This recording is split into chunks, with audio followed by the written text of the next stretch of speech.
Hawak ni Jasmine aka Lavender Fields ang dugoang tela na tanging alaalang naiwan ng kanyang anak na si Bella bago ito dinukot ng mga tauhan ni Vito Benavides. Awang-awa naman si Mrs. Astor Fields at napayakap sa kay Jasmine na itinuturing niya ng parang tunay na anak. Nangako naman si Jasmine na hindi siya titigil hanggat hindi niya mababawi ang nawawalang anak.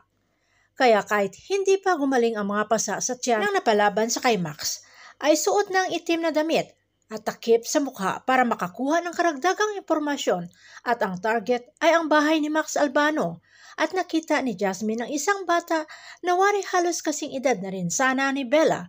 Ito'y walang iba kundi si Angel. Agad namang nakuha ni Jasmine ang suklay na gamit ni Angel na hindi na mamalaya ni Lydia, ang asawa ni Max. Pero biglang dumating itong police investigator na si Sandro Fernandez na taga-Inlea kasama ang kabady niya si Eric Pascual. Ipinabatid naman ni Sandro ang nangyari kay Max na kasalukuyang nasa koma. Nagsagawa naman ang investigasyon si Sandro nang biglang nagkagulo sa labas at nakitang nakipaglaban si Eric sa isang nakamaskara na tao. Pero agad naman itong nakatakas sakay ng itim na sasakyan. Sinabi naman ni Eric kay Sandro na ang nakalaban niya ay isang babae na ayon sa kanya ay nasa 48 kilos lamang pero nagwo-workout ito batay sa kilos at galaw. Samantala hindi makapaniwala ang mag-ama, Iris at Vito Benavides, na bumalik itong si Jasmine para manggulo sa buhay nila pagkatapos ng mahigit 4 na taon at nakalapit mismo sa kanila sa party mismo nito ni Iris Benavides. At hindi sila makatanong-tanong sa kay Max ng karagdagang impormasyon dahil nakakumatos pa ito. At para sila mismo ang makahuli dito sa kay Jasmine ay ililihim nila ito sa press at media.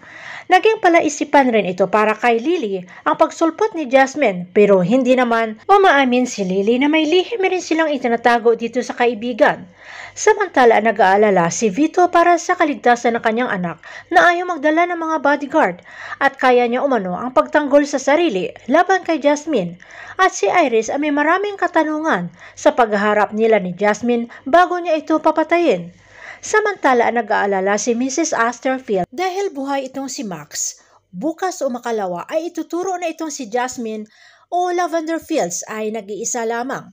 Pero si Jasmine naman ay labis na nag-alala dahil hawak na ng taga-Inlea ang kaso ni Max at mismo itong si Sandro ang may hawak na hindi titigil hanggat hindi marisolba ang kaso. Nakasalukuyang nakipag-coordinate na itong si Sandro dito sa kay Iris at Vito Benavides na ang hinali ni Sandro ay ang nakalaban nila sa bahay ni Max ay si Jasmine Flores at may koneksyon rin umano sa kaso ng asawa ni Iris na si Tyrone De Vera.